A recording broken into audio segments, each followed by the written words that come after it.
Ganun din sa babae, ang daming boyfriend yan, ganda, haba ng hair. So mga kinalakihan yan, yung mga kaisipan na yung iba naman, hindi naniniwala sa kasal. May mga ganun din po. Ay, sabi, papel lang naman yan, ba't pa tayo magpapakasal? So, tsaka nasa lahi namin yan, di uso yan, yung mga kasal-kasal. Nanay ko, tatay ko, mga auntie ko, ganyan kamag-anak ko. So, mga point of view.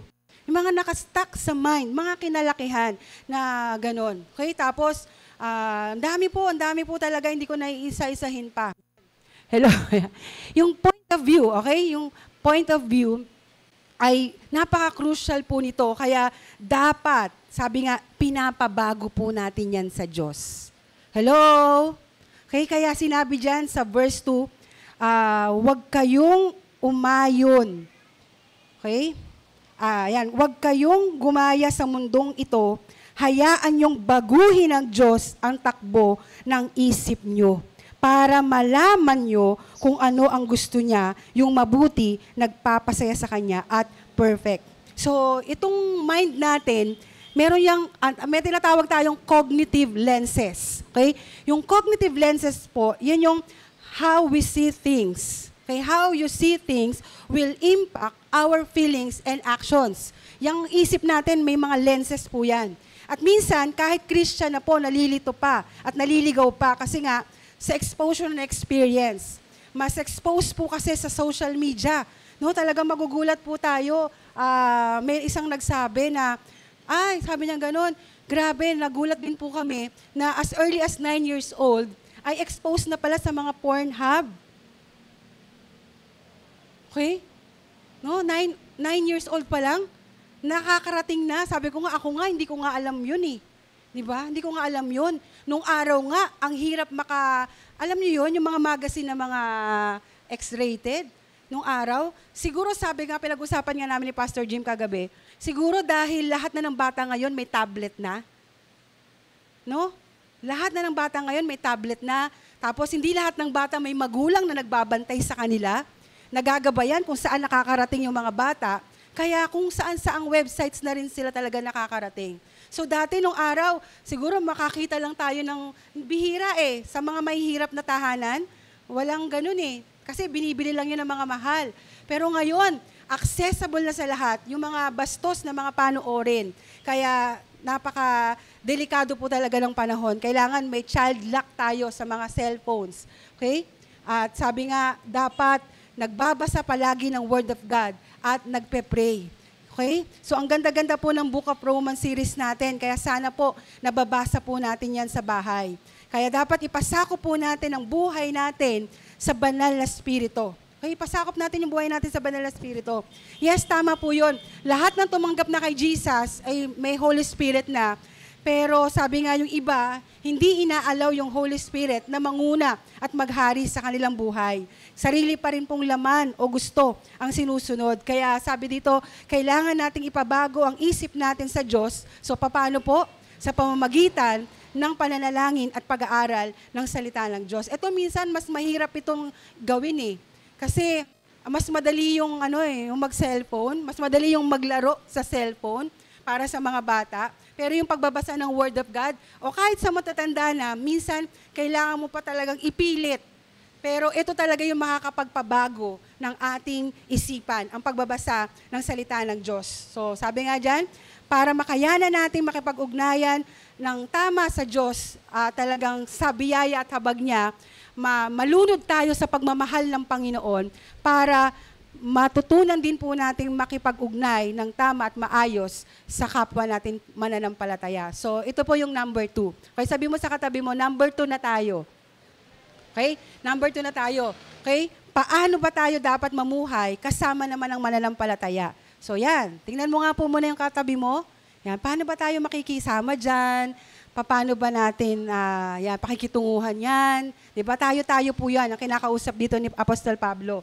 So inulit na naman ang malalim na dahilan kung bakit tayo mamumuhay ng matuwid. So sabi dyan, dahil sa sobrang kabaitan ng Diyos. Sige, basahin po muna natin. 3. Okay, sabay-sabay nga po. Yung nandiyan dyan sa, sa TV. Ready? Go! Yan, no? Sabi diyan, inulit na naman, di ba? Yung malalim na dahilan kung bakit tayo mamumuhay ng tama, kung bakit tayo mamumuhay ng matuwid. Ito po ay dahil sa sobrang kabaitan ng Diyos. Sabi diyan, huwag niyong isiping ang galing-galing nyo. Okay? God opposes the proud, but gives grace to the humble. So, ito po yung problema talaga ng puso ng tao, yung kayabangan. Malaking problema nating lahat yan. Lahat ng tao ay merong problema ng kayabangan sa kanyang puso. Yung iba, halata. Yung iba, hindi nahahalata. Okay? Pero sabi dyan, huwag magyabang. Instead, magpakatotoo kayo. So, ano ba yung totoo? Okay, paano ba tayo magpapakatotoo? Na tayo po ay kinaawaan lang ng Diyos. So dapat lagi ang matanim sa isip natin. Instead na magyabang, ipaalala po natin lagi sa isip natin, kinaawaan lang ako ng Diyos. So always be reminded na dapat ipaalala rin natin, minsan may mga tao hindi nila namamalayan na parang umasta na pala sila, parang Diyos na. Okay? I-remind po natin ang sarili natin na hindi tayo Diyos. Tingnan natin ang sarili natin na inugpong lang tayo o grafted lang tayo. Okay? Sabi nga, ayaw ng Diyos na para tayong mga hari, para tayong mga reyna, kung umasta. So, paano ba malalaman na ang galing tayo sa ating sarili? Okay, paano ba malalaman yan? Diba? Kapag ayaw mong tumanggap ng payo, kapag ayaw mong tumanggap ng correction, kapag ayaw tumanggap ng pagkakamali, okay? Malalaman mo na parang, ay, galing na galing ako sa sarili ko, hindi ko kailangan ng payo, hindi ko kailangan i-correct ako, hindi ko kailangan talagang, wala akong pagkakamali, lagi akong tama. So, galing na galing daw po tayo sa ating sarili kapag ganon. At kapag kinokontrol natin ang lahat na nakapaligid sa atin, okay? Tapos, ang liit-liit ng tingin natin sa iba, na parang tayo, walang kapintasan, parang tayo, walang kasalanan, o kakulangan. So, parang ganon po, no? At saka, alam niyo po, ano pa po yun, yung parang galing na galing sa sarili. Yung feeling mo, o feeling niya, kaya niya ng lahat. Okay? Sabihin mo nga sa katabi mo, kayabangan pala yun. Okay? Kapag feeling mo, kaya mo na ang lahat, kayabangan pala yun. Kahit hindi mo naman linya, hindi mo naman gift, pero lahat gagawin mo, ako dito, ako dyan, ako lahat, ikaw na. Di ba? Talaga, kayabangan po yun. At saka ano pa po, yung ito naman, yung alam mo naman na kaya mo, pero hindi mo sinasabi, hindi mo ginagawa. Lagi mo sinasabi, hindi ko po kaya yan. Pero alam mo naman na kaya mo. Kasi sabi mo, hindi ko kaya, ayoko. Ayaw, pero alam niyo po, sabi mo nga sa katabi mo, kayabangan din pala yan. Yan.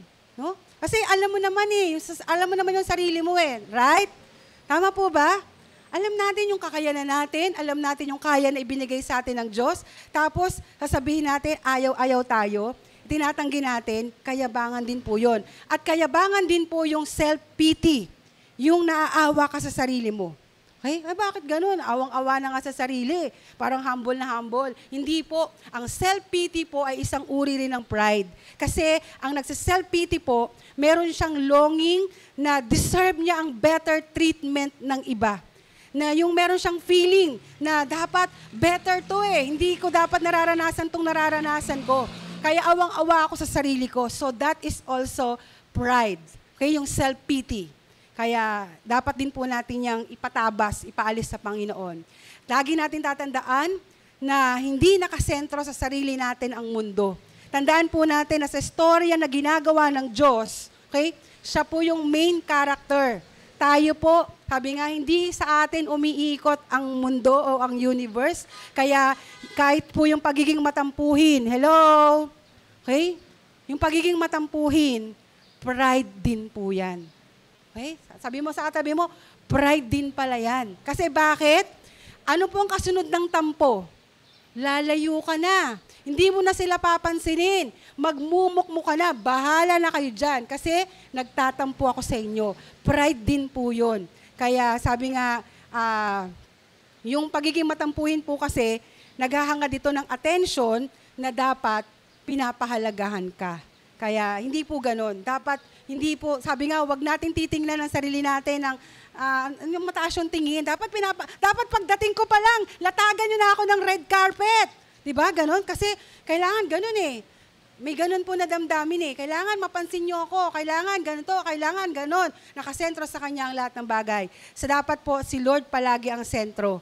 At maging grateful na po tayo na nakakasama tayo sa misyon ng Panginoon. Lahat ay sa Diyos dapat lahat nakatingin. Amen po ba? Sige, tingnan po natin sa verse 4. Maraming parte ang isang katawan at iba-iba ang gamit ng bawat isa. So maraming parte, may iba-ibang pagkagamit dito, kagaya ng kamay. Okay, taas nga po natin yung kamay natin para hindi tayo antokin. Kamay, taas niyo yung paa nyo. Yan. Aga-aga, natutulog na kayo kagad. Okay, ano kaya yung mamayang alas 3? Naku po. Okay?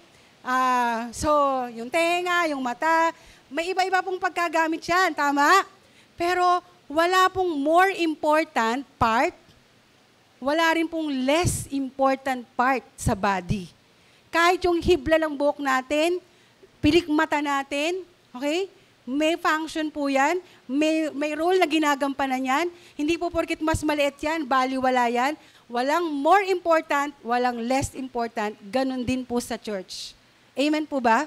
Ay, mahalaga lang dyan si Ate Danica kasi nagki-keyboard na yan, kumakanta pa yan, at sa tagahawak ng finance, ay siya lang ang pinakamahalaga dito.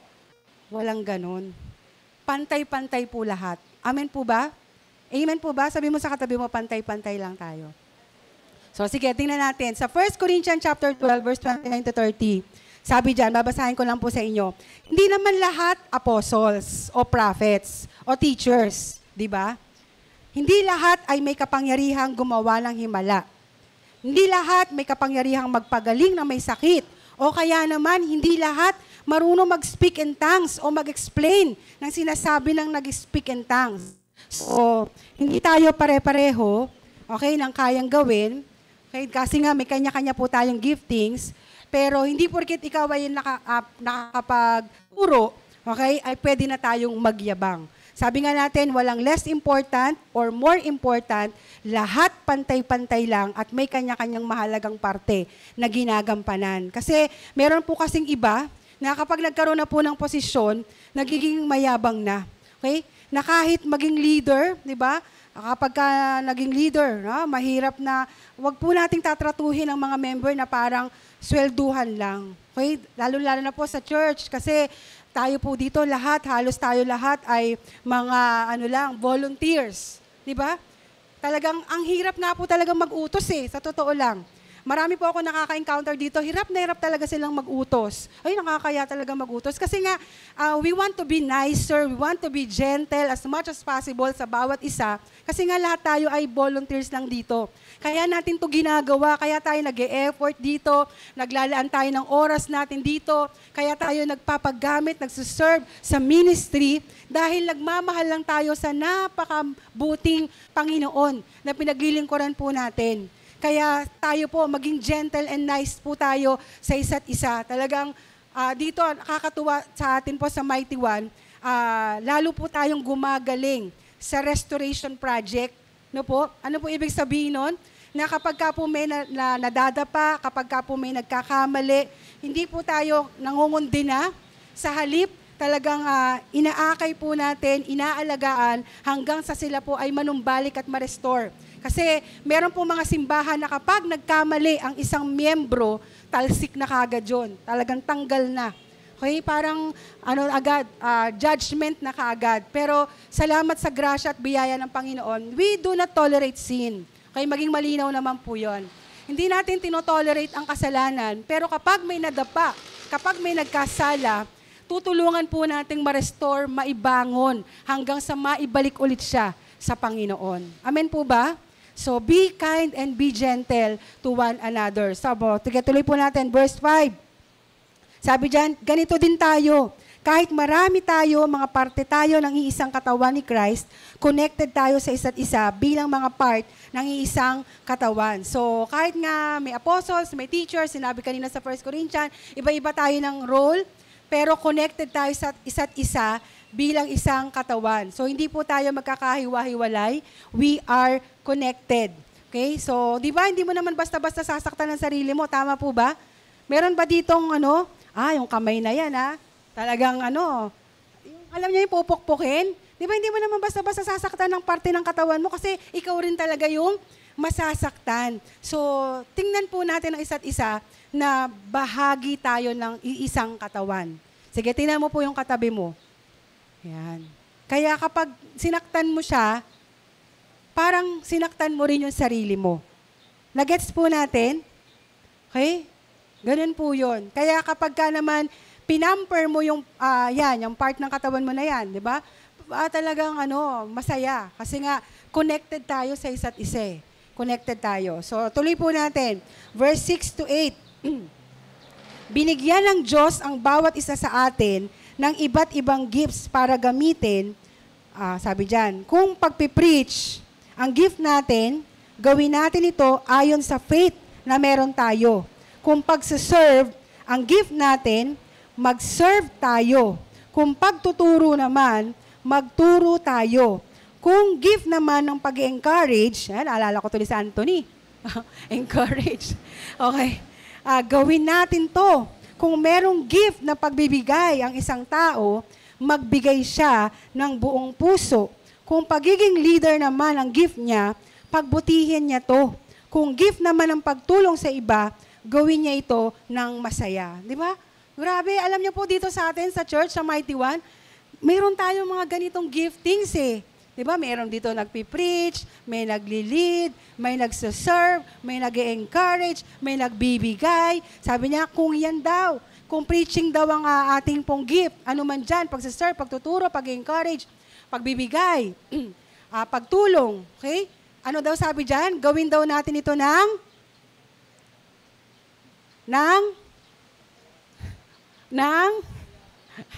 kababasa lang natin, no? Gawin natin ito ng parang hindi kayo masaya. Gawin daw natin kapag tayo po sumasagot dyan, gawin natin to ng masaya. Yan, dapat masaya po tayo. Amen? Dapat masaya tayo, okay? So, gawin daw natin lahat yan. Alam nyo naman kung anong gift nyo eh. Amen po ba? Kahit mag-asawa kayo, magkaiba kayo ng gift. Kahit magkamag-anak kayo, magkaiba kayo ng gift. Tayo dito magkakaiba. So, ano man yung gift na binigay sa atin ng Panginoon, wag nating, ganito gift ko, dapat ganyan din gift mo. Walang ganon. Magkakaiba po tayo. Kung ano man yung gift na binigay sa atin ng Panginoon, dapat masaya nating gawin ito. Amen po ba? Masaya po ba tayo? Yan. So, tuloy na natin. Sabi dyan, naintindihan naman natin yun, kung paano maging masaya. Masaya ba tayo? Ako na naman na-sign dito. Diba? Parang ako na naman. So, dapat masaya tayo. Amen po ba? Sino dito masayang-masaya kapag ina-assign? Excited? Sino? Sige. Yung kapag ina-assign, masaya talaga. Diba? Oo, saya. Yung iba parang ako na. Parang nakalagay na dyan. Diba? Tagumpay, prayer meeting. Si Pastora Sara, mahilig yung maglagay ng tagumpay exhorter eh. Nakita, halimbawa, June, July, August. Assignment, exhorter. August pa naman siya, ba't naman ako nilagay mo dyan? Ano ba naman yan? Ako pa naman nilagay mo. August pa yun, August pa yun. Nalulungkot na. Okay? Meron nga dyan, kahit na hindi naka-assign. Ikaw ngayon, masaya pa rin. Amen? Amen po ba? Masaya po ba tayo? Parang masaya talaga kayo. Masaya po ba kayo?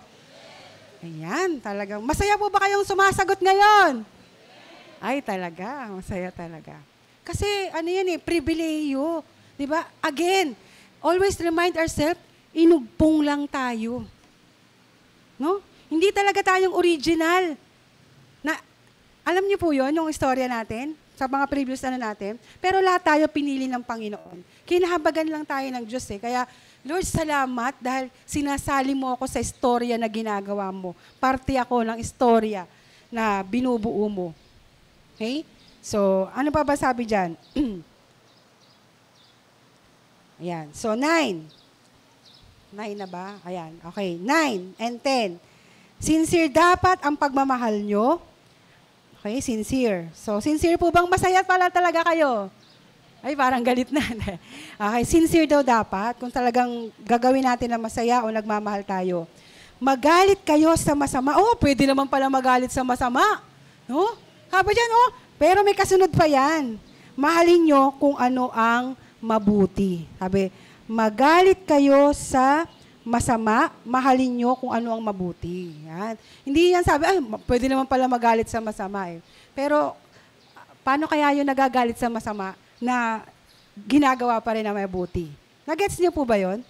Galit tayo sa masama, pero hindi tayo gaganti. Grabe po yun. Okay? Mahalin kung ano ang mabuti.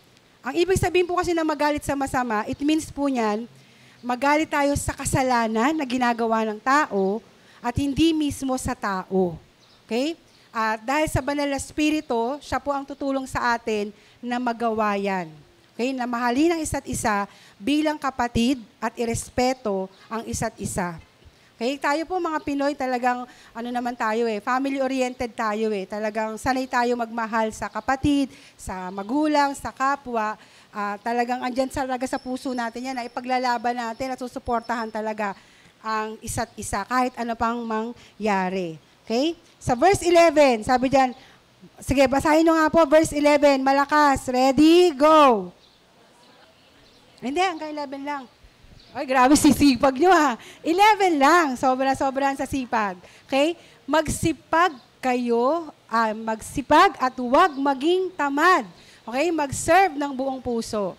Okay? Ano po ba yung motivation natin? Kaya tayo masisipag sa gawain sa pagsiserve kay Lord. Ano yun? Yung motivation natin? Dahil napakabuti ng Diyos. Okay? Lagi po natin tatandaan dahil sa kabutihan lang ng Panginoon. Yan talaga yung motivation natin. Kasi nalunod tayo ng pagmamahal at pangakong hindi nagbabago ng Panginoon.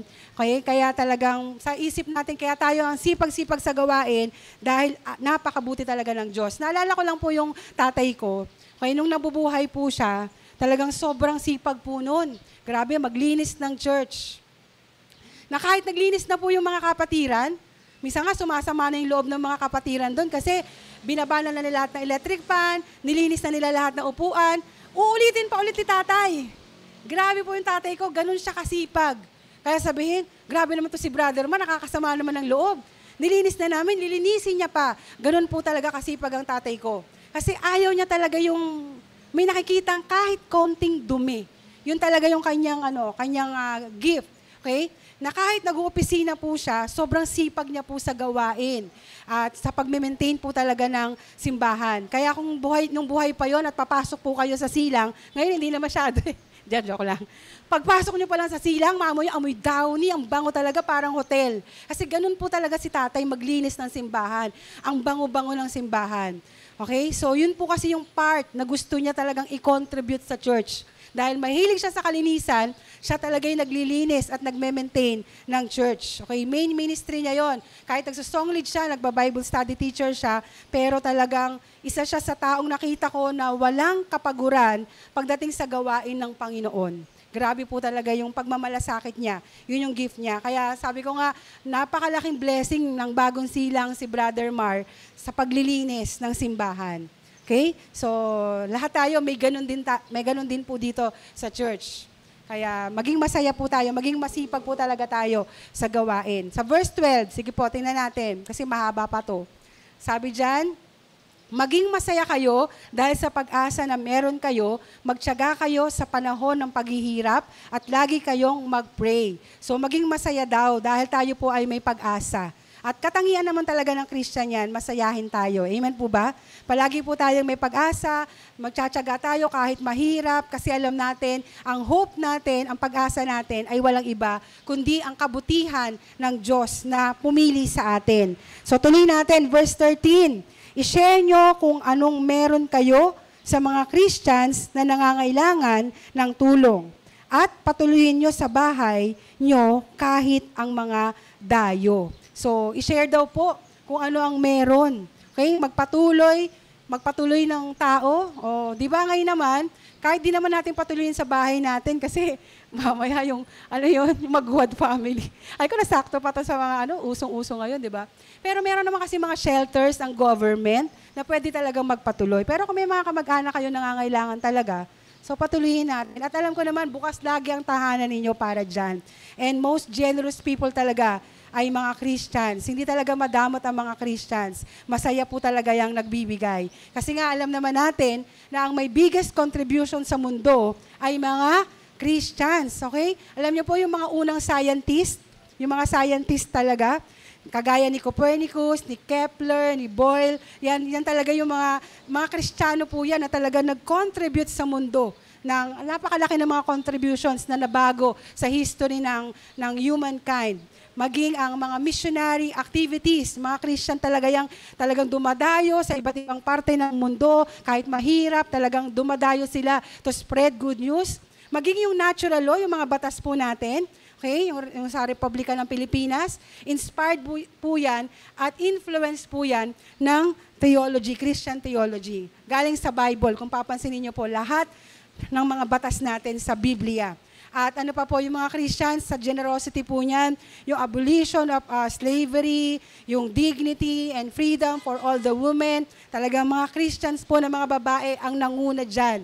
Talagang napaka-generous na mga Christians. Ang sisipag niyan, talagang hindi yan nagdadamot magbigay kung ano ang pwede niyang ibahagi para makapag-contribute sa iba. Kasi ang mga Christians, hindi po yan nagdadamot kasi alam natin na ano man ang meron sa atin, hindi naman talaga natin pag-aari at galing talaga ito sa Panginoon. So, steward lang tayo kung ano man ang meron tayo. At nakita ko po dito yung generosity, yung pagiging mapagbigay. Isa po yan sa nababago sa isang tao kapag yan ay na-born again na. Nagiging cheerful giver na, naalis na po yung pagiging madamot. Okay? At tanda naman natin, ako, paano kaya yun? Sa pagiging generous naman, hindi lang naman palaging pera ang usapan dyan eh. Po pwedeng effort, di ba? Po pwedeng time.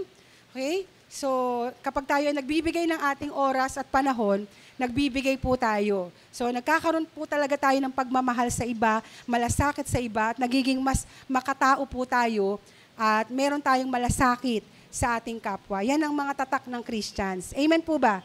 Nakikita natin yan sa buhay natin. Amen? So, sabi sa verse 14, anong sabi dyan? Ipag-pray nyo ang mga taong nagpapahirap sa inyo, i-bless nyo sila, at huwag sumpain. Yan. Grabe. Siyempre, pag sinabi pong nagpapahirap sa'yo, sinaktan ka. Diba? Sino na po rito nasaktan na? No? Sino na po rito nasaktan na? Grabe, no? Grabe daw pong transformation sa isang mananampalataya. Yung sa halip na mag-retaliate ka, sa halip na gumanti ka, pinagpe-pray mo na sila at bine-bless mo na sila. Kaya sabi ni Lord dyan, kung meron mga nakasakit sa iyo, ipag-pray mo. Yan. At talagang sa totoo lang dito sa church, magkakasakitan po talaga tayo. Hello? Masasaktan ko po kayo, masasaktan niyo po ako, masasaktan po kayo ng mga katabi niyo. Bawat sa atin, may point in time, may panahon na masasaktan talaga natin ang isa't isa. At ang sabi ng Panginoon, sapakin mo ba pag nasaktan ka? Anong sabi dyan? Anong dapat gawin kapag nasaktan daw tayo ng kapwa natin mananampalataya? Ipag-pray. Lord, madapa sana siya. Ganun ba yun? Diba? Ipag-pray natin, Lord, nasaktan po ako ni ganito. Lord, talagang, na-offend po talaga ako sa pagsasalita niya, nanggigigil po talaga ako, Lord. Lord, talagang ito po. Pwede natin sabihin niya sa Panginoon, Lord, talaga ito nararamdaman ko. Alam niyo po, habang kinakausap natin ang Panginoon, tayo yung binabago ng Diyos. Amen? Talagang kinakahabagan tayo ng Panginoon at sa halip na magalit tayo, inaalis ng Panginoon yon. Talagang pinapalitan niya to ng awa sa ating kapatid. Okay, verse 15. Ano pa? Sabi diyan, mahaba pa to. Makisaya kayo sa mga nagsasaya, makiramay kayo sa mga umiyak. So kapag may celebration, makiselebrate tayo. Kapag merong dalamhati, makipaghati din tayo sa kanila. So sa verse 16, maging concerned kayo sa isa't isa, huwag kayong magyabang. Alam niyo po yung salitang ang galing-galing, huwag kayong galing na galing sa sarili niyo, magyabang. 3 hanggang 4 na beses po itong binanggit dito sa Romans chapter 12. Sabi diyan, maging concerned kayo sa isa't isa, huwag kayong magyabang. Tanggapin nyo kahit ang simpleng gawain, huwag nyong isipin na ang galing-galing nyo. Okay? So, dapat talaga, lagi natin lagay sa isip, Lord, hindi ako ang sentro ng lahat ng ito. Hindi umiikot sa akin ang mundo. Kaya hindi tayo magyayabang. Okay?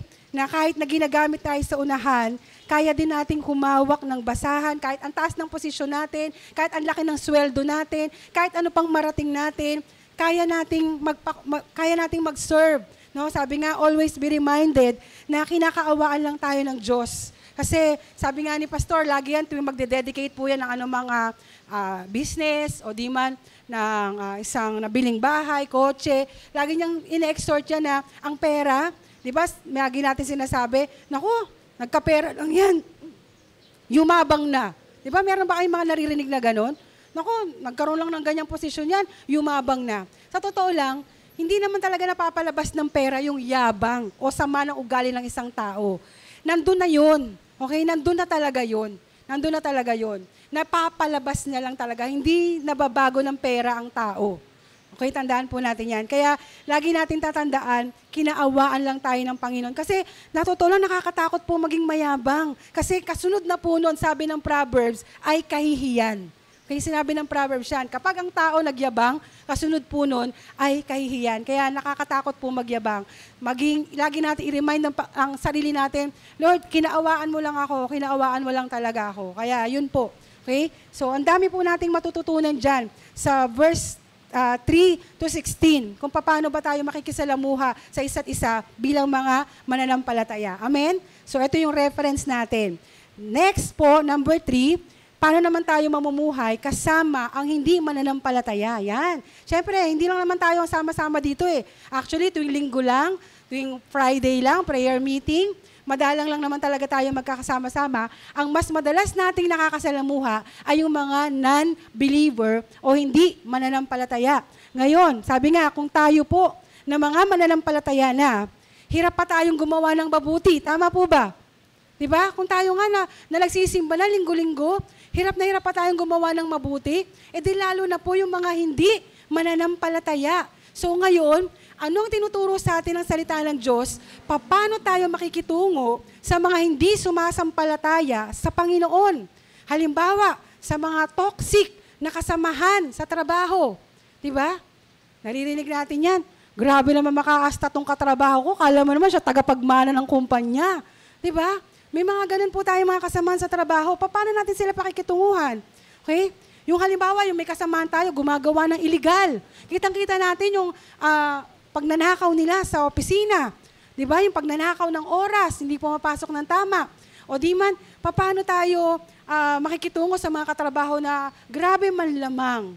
Di ba? Grabe talaga manlamang. O paano natin pakikitungan yung mga ganyang klase ng tao? O di man, meron tayong mga kapitbahay. Di ba? Ang lawak-lawak naman ng kanilang bakuran.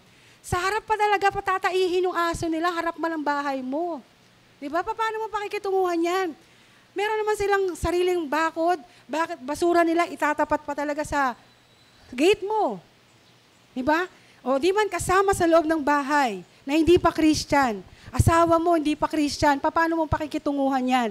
Di ba? Ang dami pong mga unfair sa mundo, pero paano ba talaga tayo makikitungo? Tanong nyo din po ba yan? So, tingnan natin sa verse 7 kung yan ay tanong ninyo. Ay, verse 17. Okay? Sabi dyan, kahit ginawan kayo ng masama, ayan yan na po yung sagot. Kahit ginawan kayo ng masama, huwag nyong gantihan. Okay? Gawin nyo kung ano ang mabuti sa tingin ng lahat. Grabe. No? Sabi mo pa pala gaganti. Kahit gano'n na pala yung mga kasamahan natin. Kasi kapag hindi po tayo gumante, ano mangyayari? Hinahayaan natin na ang Diyos ang kumilos para sa atin. Okay? Bahala na si Lord sa atin. Siya nang magtatanggol sa atin. Patas ang Diyos. Bahala na si Lord. Basta gawin lang natin yung tama. Kumilos pa rin tayo ng tama kahit masama yung ginagawa nila sa atin. Sige po, basahin niyo po sa Matthew chapter 5, verse 44 to 48. Nandiyan po ba yan? Sa slide, yung Matthew? Wala? O sige, buksan po natin yung Matthew chapter 5. Sige po, maganda po mabasa talaga natin yan eh. Matthew chapter 5, verse 44 hanggang 48. Ang sabi niya po doon, yan. Basahin ko na lang po para maging mga anak kayo ng inyong Ama sa langit, dahil pinapasikat niya ang araw sa masasama, pati na din sa mabubuti, At nagpapadala siya ng ulan sa mga gumagawa ng mabuti at ng hindi mabuti, kung ang mahal nyo lang ay ang mga nagmamahal sa inyo, ano nga asahan yung reward? Di ba ginagawa din yan ng mga tax collectors? At kung mga kapatid nyo lang ang kinukumusta nyo, very common naman yun. Di ba ginagawa din yun ng mga Gentiles? Kaya maging perfect kayo tulad ng Ama nyo na nasa langit. Wow, grabe. Maging perfect daw tayo. Yan. So, perfect sa paggawa ng kabutihan. Okay? Di ba? Ang hirap naman kasing batiin yung umiiwas sa atin eh. Tama ba? Ang hirap naman talaga, di ba? Mahirap din kausapin yung taong ayaw sa atin. So, paano natin gagawin yung mabuti sa kanila? Okay? Kailangan pa rin daw natin gawa ng mabuti, kahit ayaw sa atin. Kung ayaw pa din talaga sa atin, okay lang, tuloy lang ang buhay. Okay? Maging ilaw pa din tayo, at lahat daw ng galaw natin, kailangan mapapurihan pa rin ang Diyos. At sabi nga, sa mga wala pa talagang pagkilala sa Diyos o wala pa talaga yung banal na spirito, kung ayaw sa akin, di ba? Anong sagot natin dyan? Di ayaw ko rin sa'yo, di ba? Tama ba? Di ba gano'n? Naririnig niyo po ba yan? Ayaw mo sa akin, ayaw ko rin sa'yo. Kung di mo ako papansinin, huyo ka. Di ba? Di rin kita papansinin. I'm just like a mirror. Gano'n, ano? Iba? I'm just like a mirror. I will reflect how you treat me. Grabe, no? Mayabang. Pero hindi yun ang kalooban ng Panginoon eh. Tama po ba? No? Paalalahanan natin sarili natin, Lord, hindi nga pala ito yung panawagan mo sa amin. No? Wag pala kaming gumanti. Di ba? Sabi nga, di ba nakakita na po kayo ng dalawang bata na nag-aaway? Di ba? Dalawang bata, talagang sipaan yan. Sisipaan yan talaga. Sinipa ng isa, sisipain din ng isa. Sipa din, talagang paghihiwalayin mo na, di ba? Pero talagang, alam niyo yun, hinihilang mo na, kailangan pang makaganti. Kailangan pa talagang makasipa. Yun yung mga bata na wala pa talagang muwang eh. So sa buhay natin mananampalataya, may muwang na ba tayo sa salita ng Diyos? Amen? Kaya hindi na tayo, yung parang kailangan kong makaisa. Kailangan lang talaga. Diba? So, ang pagganti ba, ayan, tanong dito, ang pagganti ba, depende sa lalim at level ng kasalanan? Diba? Hindi mo kasi alam, Pastora, kung anong ginawa niya sa akin. Talagang grabe yan. Hindi mo alam. Pero alam ng Diyos. Amen? Hindi mo kasi alam kung gaano ako inaapi-api niyan.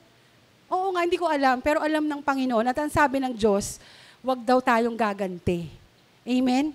So, kung alam niyo po yung kwento ni Peter Tanchi, 'di ba, yung karanasan ng kanyang anak, 'di ba, si Joy, na pinagsamantalahan ni rape ng ilang lalaki. So, sabi ni Pastor Peter Tanchi, sabi niya, sa totoo lang kung sa akin lang, gusto ko nang barilin yun yung mga nang rape sa anak ko, pero alang-alang sa Panginoon. Dahil sa pagpapatawad na tinanggap ko sa Panginoon, pinatawad ko na din sila.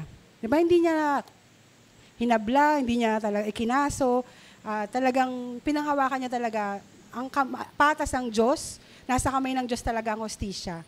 So, hindi yung talagang, ang hirap po magpatawad talaga kung hindi rin natin ito unang natanggap mula sa Panginoon. Pero kapag natanggap natin yan, ang biyaya ng Diyos, yun talaga yung magkakalma sa puso natin na, Lord, bahala ka na. Okay? Verse 18. Okay, tuloy natin. Hanggat kaya nyo, pakisamahan nyo ang lahat ng tao. So, paalala lang natin sa katabi natin, sabi mo sa kanya, hanggat kaya mo, pakisamahan mo. Diba? Hanggat kaya mo. Yan. Pakasamahan mo yung katrabaho mo, di ba? Na tagapagmana ng kumpanya. Okay? Kapitbahay, kasama sa bahay, na hindi pa mananampalataya, hanggat kaya mo. Anyway, ang banal na spirito naman nagtuturo sa atin, nagbibigay sa atin ng kakayanan na kayanin yan. Ayan, kaya kailangan tapusin ko na to. Kaya kailangan talaga nating maging, patay na talaga sa sarili. Okay? Yan. So, verse 19 to 21, naku po. 19 to 21, mga mahal kong kaibigan, huwag kayong gumanti, hayaan nyo ang Diyos ang gumanti, kasi sinasabi sa scripture, ako ang maghihiganti. Pagbabayarin ko ang gumawa ng mali, sabi ng Panginoon, sinasabi din sa scripture, pag nagutom ang mga kaaway mo, pakainin mo sila. Kung nauuhaw sila, painumin mo, pag ginawa mo ito, mahihiya sila sa mga sarili niya, huwag kayong magpatalo sa masama, instead gumawa kayo ng mabuti para matalo ang mga masasama. O, madali na maintindihin yan, di ba? So, madali lang intindihan, hindi ko na-explain yan.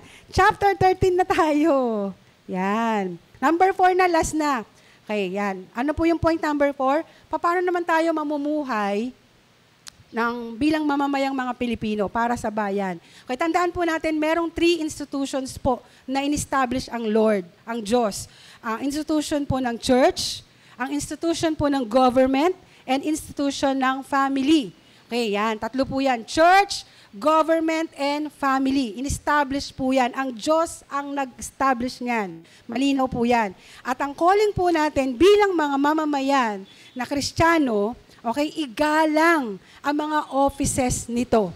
Okay, may mga offices po yan. May mga patakaran po yan. May mga yung pamahala niya, may pamamahala po yan. Ang calling natin, igalang ang offices na to. No matter who are the ordained leaders, ang calling natin, i-honor ang offices nila. So bilang Christians, kailangan natin sundin ang gobyerno na ang Diyos mismo ang nagtakda nito. So basahin nyo na lang po sa bahay, paki-jot down na lang, Genesis chapter 9, verse 5 to 6. Ayan. So, basahin nyo na lang po, hindi ko na pupuntahan yan. Tandaan natin na lahat ng tao may kanya-kanyang pananagutan. Leader ng pamahalaan, okay, leader man yan o member, leader man yan o ordinaryong citizen, parents man yan o children o mga anak, lahat yan ay may kanya-kanya tayong pananagutan. Okay, yung mga government officials, magsusulit po yan sa Diyos. Tayo bilang citizen, mga Pilipino, magsusulit din tayo sa Diyos. Kaya gawin natin yung panawagan natin, magmahal sa bayan at gawin ang pagiging mamamayang Pilipino. At gagawin natin ang lahat ng ito dahil pa rin sa kabutihan ng Diyos. Siyempre, ayaw po natin ng corruption. Tama? Ayaw po natin ng mga injustices, ng mga unrighteous government. Ayaw po natin yan. Pero ang totoo, nakakalungkot po ang nangyayari. Okay? Wala na po itong mic. Ayan, meron pa. Pinapayagan na po kasi ngayon na maupo sa posisyon yung mga leader na kagaya po nila, yung mga korap. Pinapayagan na po ng tao. Diba? Marami po mga tao tumatanggap po ng pera, lalo na kapag eleksyon na. Diba? Kasi sabi niya, kahit na alam naman natin na yung pondo na yon ay galing din naman talaga hindi naman talaga sa bulsa ng tumatakbo, kundi sa pamahalaan. So, kasi ngayon po, no, sa panahon ngayon, hindi na ganon katikas yung prinsipyo ng maraming mga tao. Ang isip kasi ng tao, naku, tanggapin na lang natin yan para lahat makinabang. No, nagiging point of view na yan. Tanggapin na lang natin, tanggap lang tayo ng tanggap, kahit alam naman nating mali. Kasi, lahat at least nakinabang. So, bumababa na po yung standard, moral standard ng maraming tao. And this nation needs a national repentance. Kaya ganun po yung gobyerno kasi ganun din po ang isip ng mga mamamayang Pilipino. Sabi nga po ni Jose Rizal, tal pueblo, tal gobyerno. We deserve this kind of governance kasi majority tolerated it to happen. Pero sa mga natitira po na ayaw talaga sa korupsyon, na nananatiling matuwid, matapat. Okay, may mga taong talaga nananatili pa rin maprinsipyo. Okay, may malalim na conviction. Pero sabi nga kahit nandun po tayo sa prinsipyo, hindi pa rin tayo dapat mag-angklas o lumaban sa gobyerno kasi alam natin, Diyos lang po ang nakakaalam ng lahat ng ito.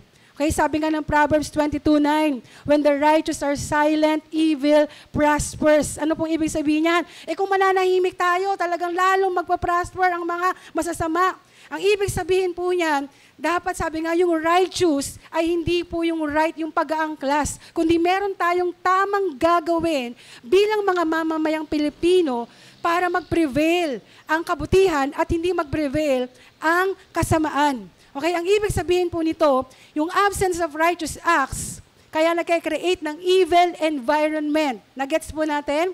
Yung absence ng righteous acts, kaya nagkakreate ng evil environment. And kung ano po yung environment, yun din po yung nagiging leaders. Nagets po natin? So, hindi tugon ang unrighteous way na pag-aangklas o pagsasalita ng masama laban sa gobyerno. Sa halip, no, meron po tayong pwedeng maging contribution to change this nation kahit hindi po pang malawakan, kahit hindi tayo yung nakaupo sa pamahalaan, sisimulan lang po natin sa maliit na pamamaraan. Paano po? Diba? Mag-contribute po tayo sa discipleship para sa next generation. Sabi nga, mas mahirap na po mag-repair ng lumang bahay, mas madali pa po ang mag-build ng bagong bahay. Kung tatanungin niyo po yung mga karpentero. So, ganun din po sa buhay ng mga bata. Mas madali pa silang maturuan at mataniman ang salita ng Diyos. Kaya alam niyo po dito, talagang very grateful po kami, very thankful po kami. Palagi po namin pinapanalangin. Meron po tayong mga kasamahan dito, nagbibigay talaga, nagko-contribute kahit 100 pesos weekly, pandagdag po sa pagkain ng mga bata.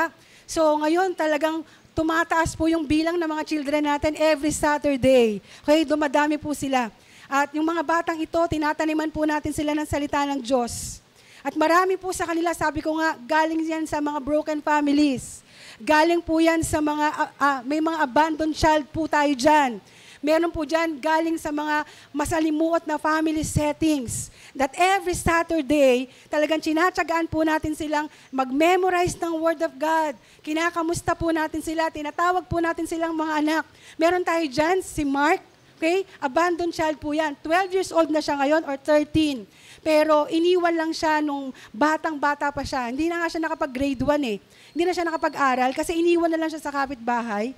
So, kaya kahapon tinitingnan ko, si Jan, tinatyagaan siyang i-memorize yung Word of God. Hirap na hirap. Hindi talaga siya makapag-memorize kasi nga hindi siya nakapag-aral. Itong batang ito ay iniwan lang sa kapitbahay ng parents niya. Hindi niya kaano-ano yung nag-aalaga sa kanya. Pero yan yung tinatyagaan natin every Saturday na pinapakain at tinataniman ng Word of God. So sabi nga, maliliit to na bagay. Pero sabi nga, aasa tayo na magkakaroon to ng impact. Hanggang sa lumaki yung mga batang yan, talagang lumaki sila ng merong banal na pagkatakot sa Panginoon. So kaya kung tayo po ay nagmamahal sa bayan, magsimula po tayong umabot, di ba, sa mga taong pwede nating abutin. Hindi natin mababago ang buong Pilipinas. Hello? Pero meron tayong community na itinalaga o nilagay sa balikat natin na makapag-contribute tayo kahit paunti-unti.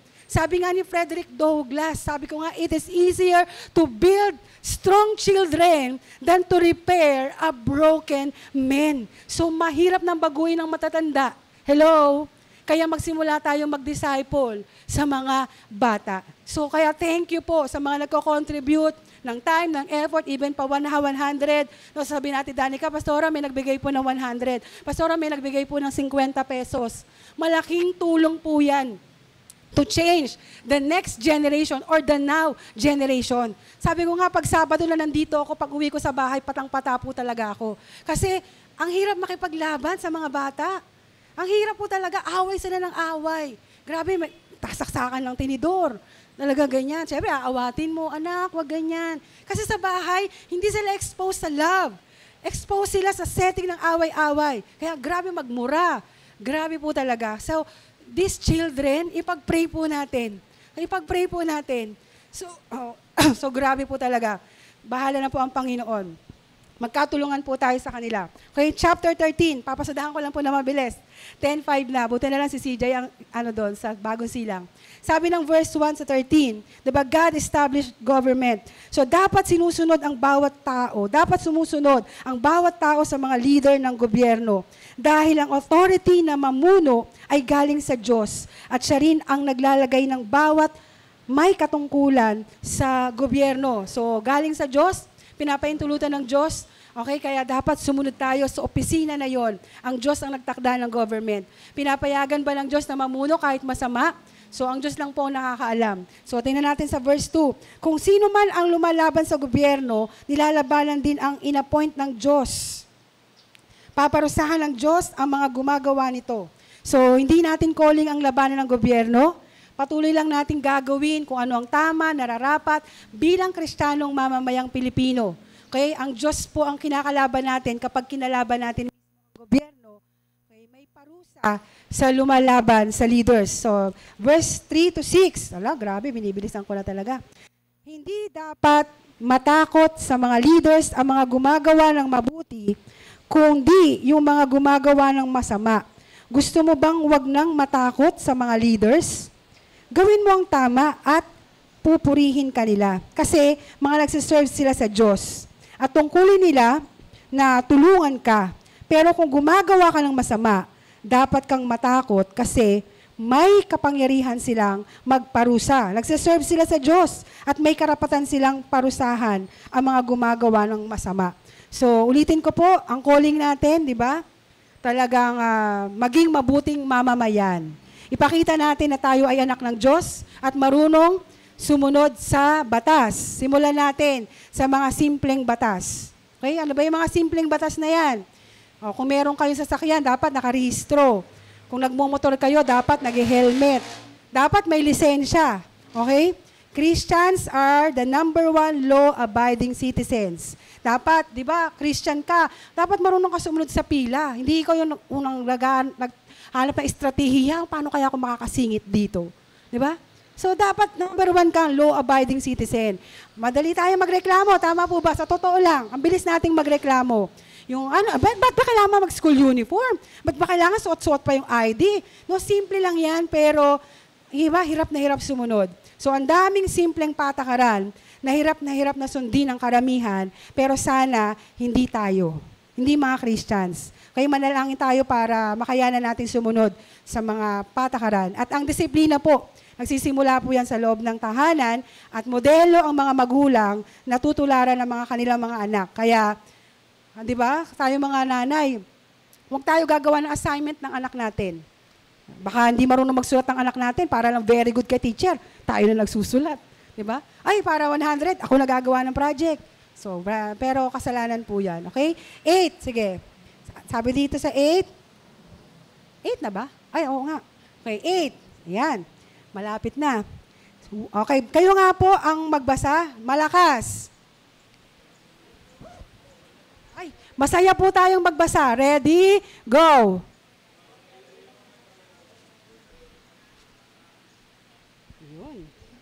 Gifted po kayo sa pagbabasa. Yun. Okay. So, sabi po dyan, sa ibang version, huwag kayong magkaroon ng utang. Sa ibang version po, sa ASND, mabuting balita, huwag kayong magkaroon ng utang kahit kanino, except ang mahalin ang isa't isa, kasi kung minamahal nyo ang kapwa nyo, natupad nyo na ang law.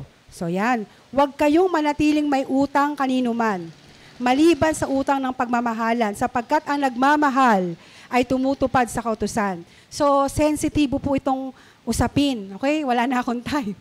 Sensitibo po usapin ng utang, pero madami tayo ditong dapat matutunan.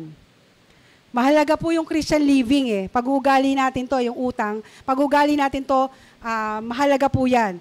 Pero wag po kayo mag-alala. Okay? Hindi lang naman kayo nag-iisang may utang. Marami pong taong may utang. Tama po ba? Kaya huwag tayo mag-alala. As Christians, okay, paano natin ito i-handle? Okay, ang dami na po namin counselings ni pastor na talagang nabaon sa utang. Sa totoo lang. Pero alam niyo po, ang nakakatuwa, talagang milyon yung mga utang nila. Ang nakakatuwa po doon, dahil nagtiwala sila sa Diyos, nakaahon po sila at nakabayad sila ng madaming utang. No? Grabe po. Kaya tanong ko po, masama ba mangutang? Sige, tanong mo sa katabi mo. Masama ba mangutang? Oh, tatawanan kayo. Sabi ko, tanongin niyo po. Masama, Anthony, tanongin mo si Mitch, kung masama ba mangutang? Masama ba mangutang? Okay, so ayan. Sabi dyan, Psalms 37:21. Ang taong masama, okay, sabi dito sa Psalm 37:21, ang taong masama ay nangungutang, pero hindi nagbabayad. Alam niyo po bang magnanakaw ang hindi nagbabayad ng utang? Okay? Kasi bakit? Pag-aari po yun ng iba. Diba? Sabi, pautang lang talaga. Tapos hindi natin babayaran, pag nanakaw po yun. So, hindi po masamang mangutang basta't marunong magbayad. Okay? So, kailan po pwedeng mangutang? Teka, tanong natin yung katabi natin, kailan ba pwedeng mangutang? Okay? Kapag emergency o gagamitin sa negosyo. So, emergency, birthday ng anak ko. Pautang nga po muna. Di ba? Emergency, kakasal kami, pautang nga muna. Emergency po. Di ba? May celebration lang po. So, hindi po emergency yun. Luho po yan.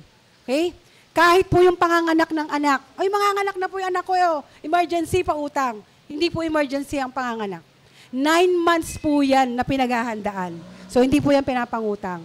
Okay? So, ang emergency, life and death situation.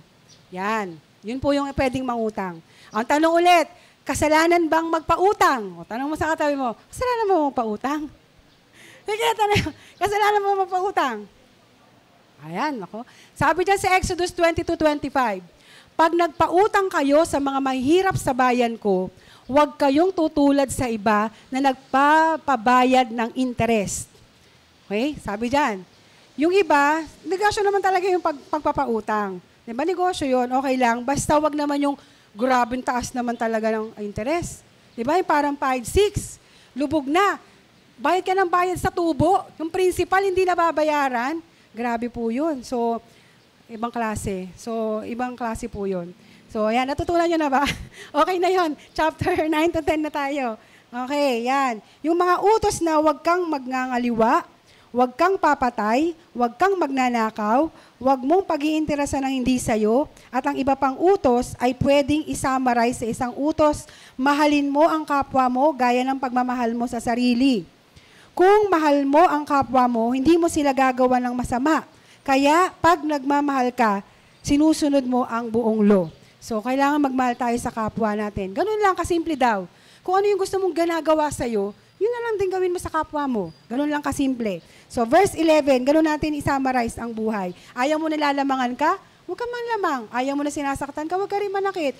Ganito gawin mo sa'yo? Gawin mo lang kung anong gusto mong ginagawa sa'yo. Okay? So, verse 11. Yan. Gumising na kayo.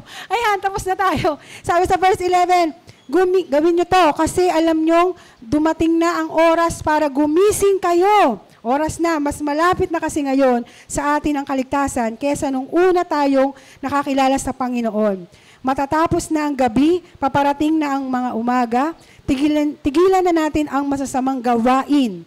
Maghanda na tayo sa paggawa ng mabuti, kumilos tayo ng maayos, gaya ng mga kinikilos ng mga tao na nasa liwanag. Huwag tayong pumunta sa mga wild na party o kaya naman ay maglasing. Huwag tayong gumawa ng mga bagay na mahalay o malaswa at huwag makipag-away o mainggit.